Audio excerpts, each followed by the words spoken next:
So speaking of which, let's talk about love, Yes. which requires to be receptive of the world, Yes. of strangers. Agreed. How do we put more love out there in the world, especially on the internet? One mechanism I have found to increase love, and that's a word that has many meanings and is, used in a very intense sense and is used in a very loose sense. Can you try to define love? Sure. Love is a strong sense of attraction toward another person, entity, or place that causes one to tend to react in a disproportionately positive manner. That's off the top of my head. Disproportionately. Yes. So, for example, if you... Why not proportionally? Because, like, if someone's who you love is about to get harmed, you're moving heaven and earth to make sure, or like a book you love, like, I love this book, like, you're going through the fire to try to save it. Whereas if it's a book you really like, it's like, oh, I'll get another one. And a book's a kind of a loose example, but... So you're going with the love that's like you're saving for just a few people, almost like romantic love, like love for a close family. But it's also... But what about just love to even the broader, like the kind of love you can put out to people on the internet, which is like just kindness? Sure. I would say in that case, it's important to make them feel seen and validated. And I try to do this when people who I have come to know on the internet, and there's a lot, I try to do that as much as possible, because I don't think it's valid how on social media, and I do this a lot myself, but not towards everyone, it's just there to be aggressive and antagonistic. You should be antagonistic towards bad people, and that's fine. But at the same time, there's lots of great people. And especially with my audience, and I would bet disproportionately with yours, there's lots of people who are, because of their psychology and intelligence, are going to be much more isolated socially than they should. And I've heard from many of them, and if I'm the person who makes them feel, oh, I'm not crazy, it's everyone else around me who is just basic, the fact that I can be that person, which I didn't have at their age, to me is incredibly reaffirming. You mean that source of love? But I mean love in the sense of, like, you care about this person and you want good things for them, not in a kind of romantic way. But I mean, you're using it in a broad sense now. Yeah, but you're also a person who kind of,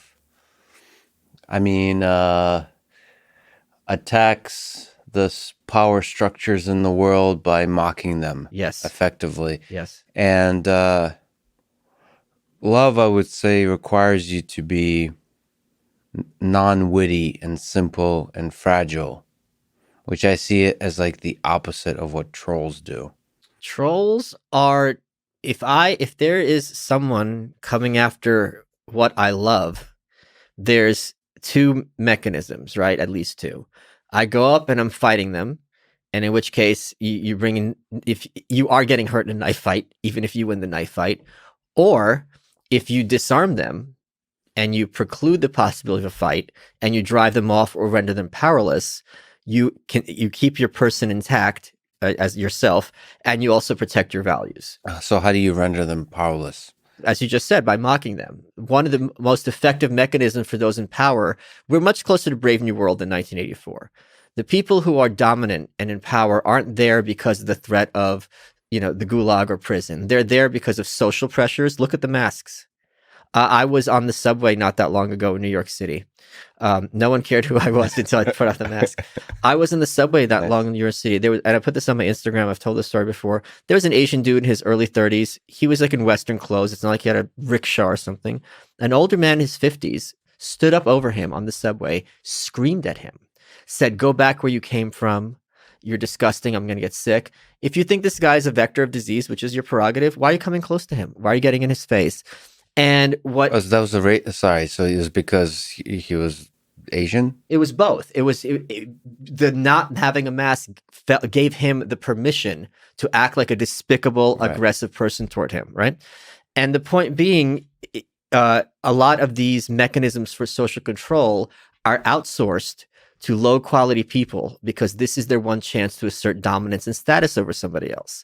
So the best way to diffuse that isn't with weaponry or fighting. It's through mockery, because all of a sudden their claims to authority are effectively destroyed. So let me push back on that. What about fighting that with love, with patience and like kindness towards them. I don't think kindness is. I think that would be a mismatch and inappropriate. There's Superman, there's Batman. Okay, and Superman's job is to help the good people, and Batman's job is to hurt the bad people. And I will always be on the Batman side than the Superman side. Both wear silly tight costumes. One has pointy ears. Both are ridiculous. So it's And one's a billionaire who gets, he's swimming in trim. which one is the billionaire? Batman. Okay, I'm undereducated on Okay. on the superhero movies. I apologize. Okay, but you're just saying your predisposition is to be on the Batman side, is to fighting the bad guys. Yeah. I suppose. And it's what I'm good at. That's what you're good at. But just to play devil's advocate, or actually, in this case, I am the devil because that's what I usually do. Well, I'm the devil. You're the angel's advocate. Exactly. You're I'm for love. to be the angel advocate. Yeah, is like I feel like mockery is a path towards escalation of conflict. Yes, in many ways, yes. So you're not. I mean, it's kind of like guerrilla warfare. I mean, you're not going to win. I am winning. We're all winning. We're winning on a daily. This is my next book. We're winning. We've won before. I'm not joking. The topic of the next book, yes, is the white pill. The white pill is that we are winning. The most horrible people are being rendered into laughing stocks on a daily basis on social media. This is a glorious thing. I so disagree with you. I disagree with you because there's side effects that are very destructive. It feels like you're winning, but we're completely destroying the possibility of having like a cohesive society. That's called oncology. What's that mean?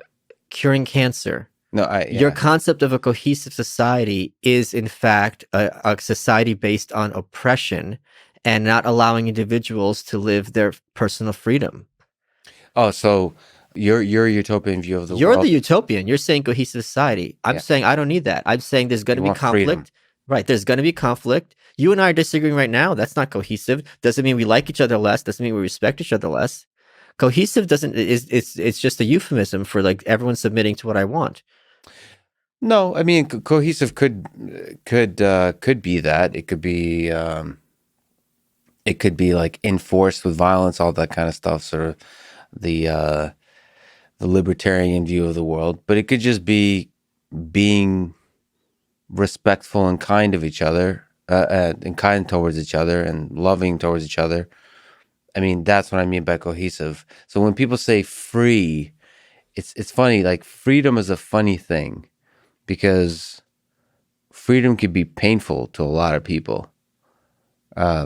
It's all matters how you define it, how you implement it, how it actually looks like. Sure. And I'm just saying, it feels like the mockery of the powerful leads to further and further the divisions. It's like it's turning life into a game, to where it's always you're creating these different little tribes and groups, and you're constantly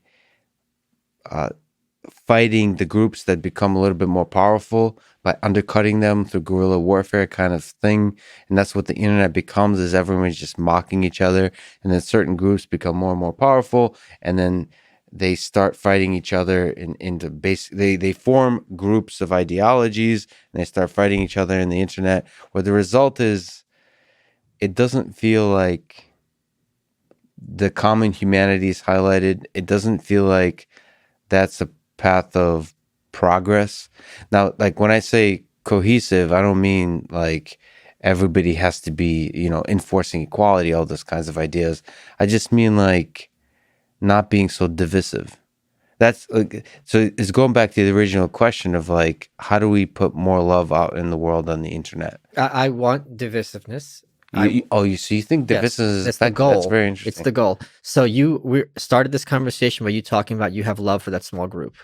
I think we both would agree to have a bigger group would be better, especially if that love comes from a sincere place.